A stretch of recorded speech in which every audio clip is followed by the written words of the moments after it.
Hello everyone, welcome to the third video of a Donna Lee month, and in this video we're gonna take a look at a great Jimmy Rosenberg solo. Sorry to interrupt, this is Christian from the future. While editing this video, I just heard that finally my book, the Van Hemert system book, has arrived in the US. I crowdfunded this book back in January, but then due to the global pandemic, it was very hard to actually have the shipment arrive from China to LA, but it finally did. So all the backers of the Indiegogo project are receiving their book this week and next week. And then there will be a bunch of books left for sale at djangoguitars.com. And there's a link to the book in the web store in the description. If you have never heard of djangoguitars.com, it's a web store and physical store in Los Angeles, run by one of the greatest experts on gypsy jazz guitars and historians in the world probably, and his name is Tommy Davey. So if you ever need anything related to gypsy jazz guitars, or if you're interested in my book, check out his web store. And the book is not just a book. In fact, it's a 10-part video series, which goes all the way from I don't know how to improvise to becoming a fairly advanced improviser. The book just has all the on-screen PDFs in it and some further explanatory texts and some artwork. And in the coming weeks, I will post short videos on Instagram showing you some concepts from the book. So if you're not following me on Instagram, follow me here and you can see those videos. Now let's get back to the main video.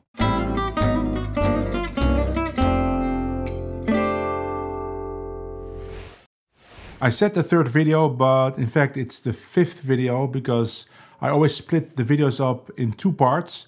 One right here on YouTube, like the video you're watching now, and one is exclusively for my patrons on patreon.com. So if you want to see the second part of this video, check out my Patreon. Let's get started with the first phrase. 1, 2, 3, 4.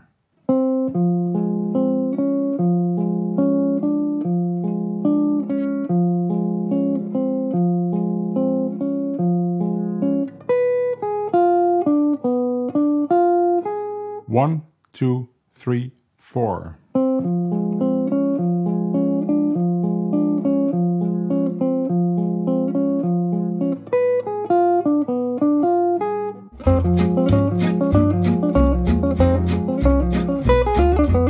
This solo starts halfway the form on the F minor part. So if we have the second half, A flat, F7, B flat, then we get a 2-5 to F minor, G half diminished, C7, F minor, C7, F minor, and the solo starts right there. And this is a solo that I found on Facebook. It's just from a jam, an informal jam. It's not really an official recording, but it's a great solo with lots of really fun ideas to practice. So this first idea on F minor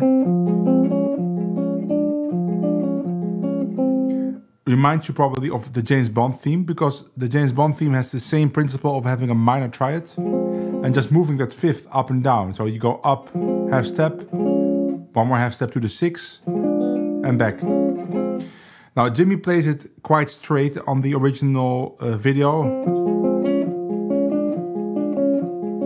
And I think that makes a lot of sense because it's hard to swing those 8th notes with all those sweeps. So I would practice it straight as well and try to keep your fingers down as much as possible to keep those notes ringing. It's part of the sound.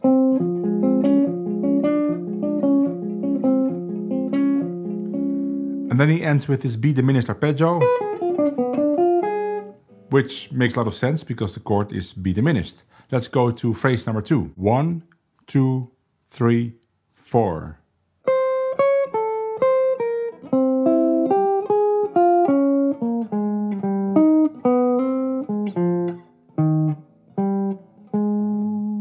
One, two, three, four.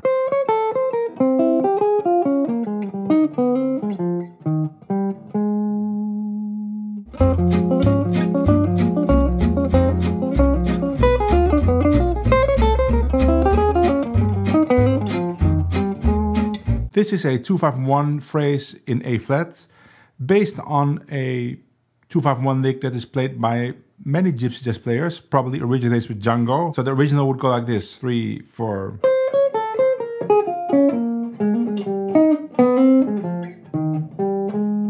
And there's many variations possible. And this variation I've never heard before.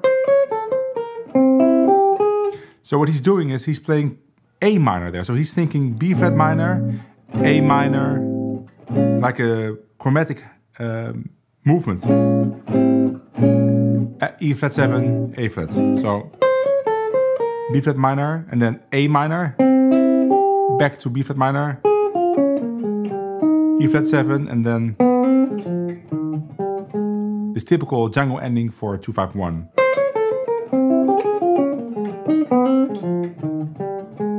You can slide that last part, or you can do a hammer on. I like sliding. And then make those quarter notes short. And make sure that you're really swinging those eighth notes, even when you have a sweep.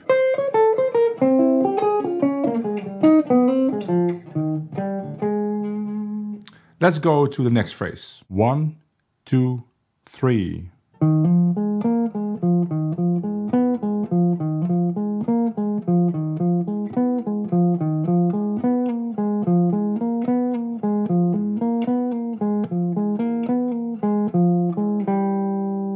One, two, three.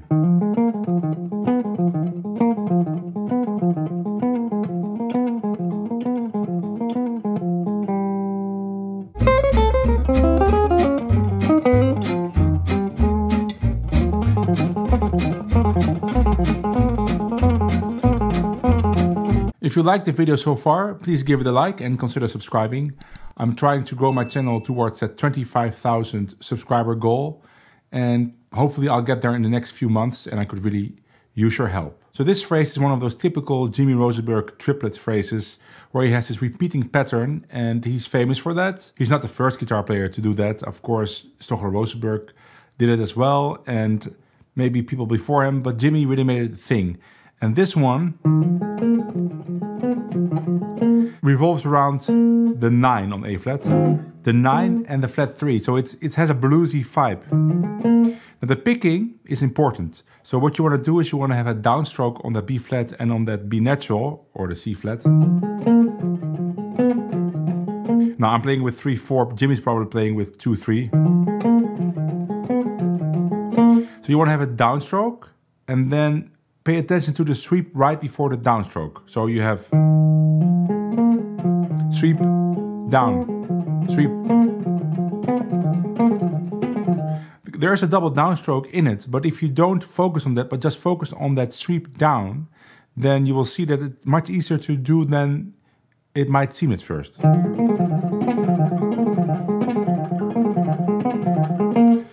Give a side accent on that downstroke. And then halfway he morphs the lick into, which is really easy to play. It's a sweep and a slide. Sweep, slide. Make sure that you are really articulating that slide.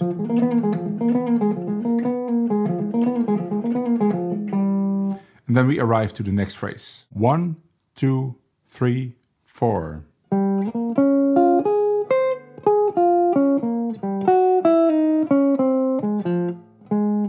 One, two, three, four.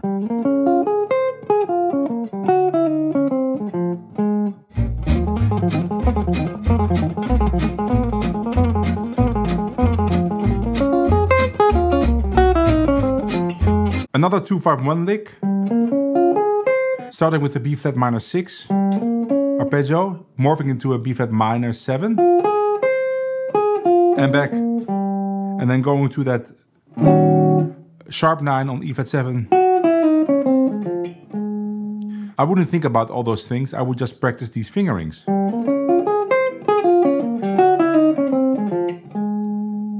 Let's go to the next phrase. 1, 2, 3, 4.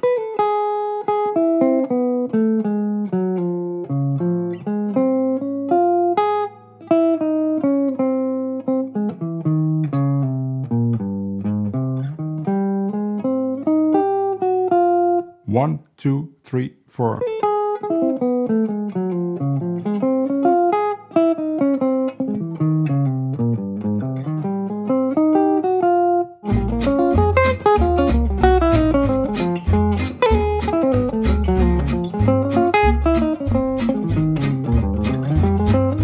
This is a really cool phrase with 2 up sweeps, which is pretty uncommon in gypsy jazz because we're not used to tilting our pick this way, to slant it upwards, as Troy Grady would say. But Jimmy does it, it sounds great, and if Jimmy does it, we should all do it. So it starts like this.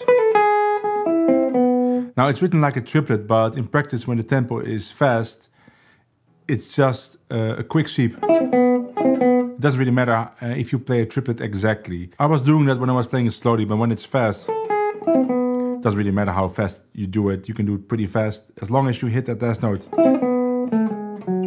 Then we're on D flat major 7. And again. Now this phrase fits perfectly on these chords, D flat major 7 or A flat 7 to D flat major 7 to D flat minor 6 to A flat. But if you start on that F on bar 17, then you can play that phrase on the normal 2-5-1 to A flat as well, because this first phrase fits on B flat minor 7 as well.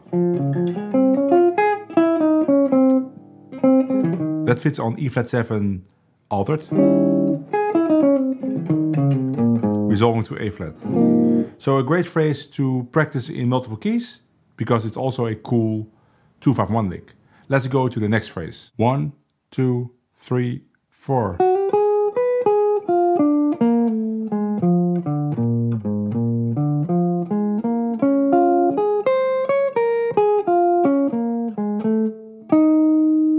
One, two, three, four.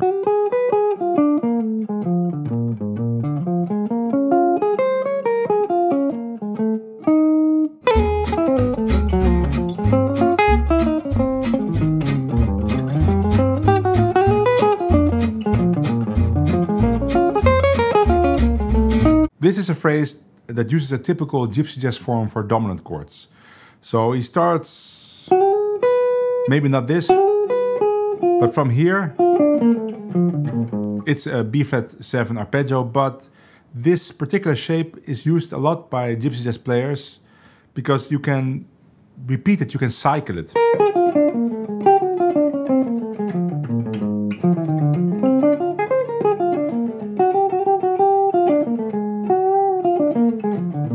So that shape is in there,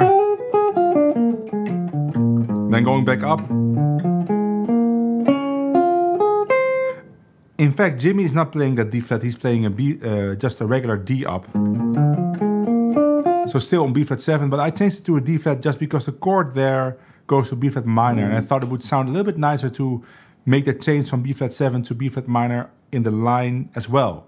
Of course, Jim is just still on the previous chord, he's just delaying the resolution to B flat minor, but in my ears it sounds better if you change earlier. So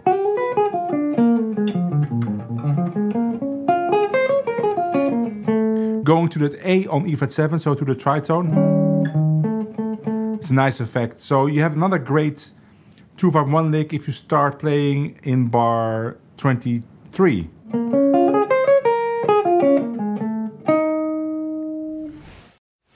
That was the first part of the Jimmy Rosenberg solo, and I will produce a second part soon for my patrons. So if you want to learn the rest of the solo, and there's some really cool stuff, some flashy pentatonic licks, some other Jimmyisms, as I like to call them, like stuff that he's famous for. And that will be a lot of fun too, so check out my Patreon for that. Thank you for watching, and hopefully I will see you in the next video. Bye!